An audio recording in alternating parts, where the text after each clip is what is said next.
राष्ट्रपतीपदासाठी पवारांच्या नावाचीही चर्चा असल्याचं समजतंय। पवारांच्या नावाचा विचार झाला तर आनंदच आहे।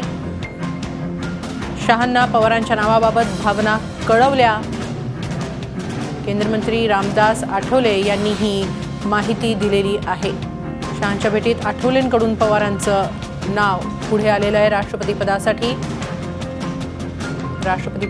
पवारांच्या नावाचीही चर्चा आहे आणि पवारांच्या नावाचा विचार झाला तर आनंदच आहे असं मत व्यक्त केलंय रामदास आठवले यांनी।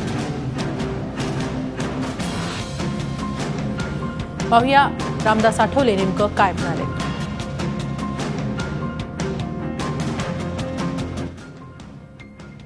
राष्ट्रपतीच्या निवडणुकीच्या संबंधामध्ये उमेदवारांचं काय आहे, काय ठरलेलं आहे का हे मी त्यांना विचारलं तर ते म्हणाले की चर्चा सुरू आहे।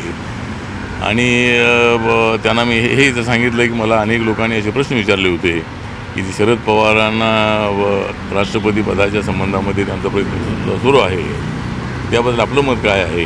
तर मी त्यांना अमित शहा यांना हे सांगितलं की मी अशी भूमिका मांडली होती, जर शरद पवार जी NDAमध्ये येत असतील आणि शरद पवार जर नरेंद्र मोदी आणि अमित शहा यांची चर्चा करत असतील आणि जर त्यांचं नाव फिक्स होत असेल तर आम्हाला आनंद आहे, अशी भूमिका मी त्यांच्यासमोर मांडलेली आहे। याबाबत अधिक माहिती घेऊया आमचे प्रतिनिधी अमित जोशी यांच्याकडून। अमित, स्वामीनाथन त्याचबरोबर मोहन भागवत यांच्या नावांबरोबरच आता पुढे आणखी एक नाव आलंय, तेही महत्त्वाचं, शरद पवारांचं, काय अधिक सांगाल? एक प्रकारे एक वेगळीच खळबळजनक अशी घटना किंवा अशी एक बातमी रामदास आठवलेने उडवून दिली असंच म्हणावं लागेल।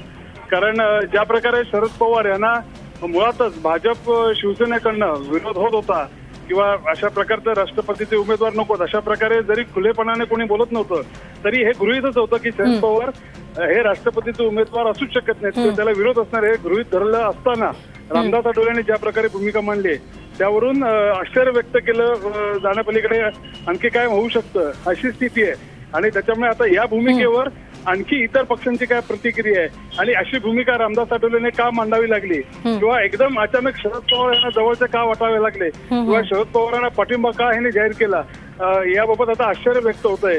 त्याच्यामुळे आठवले यांच्या या भूमिकेमुळे आता एक नवा संभ्रम निर्माण झालाय असं म्हणलं तर चुकीचं होणार नाही। धन्यवाद अमित, आपण दिलेल्या या सविस्तर माहितीसाठी। झी 24 तास रहा एक पाऊल पुढे।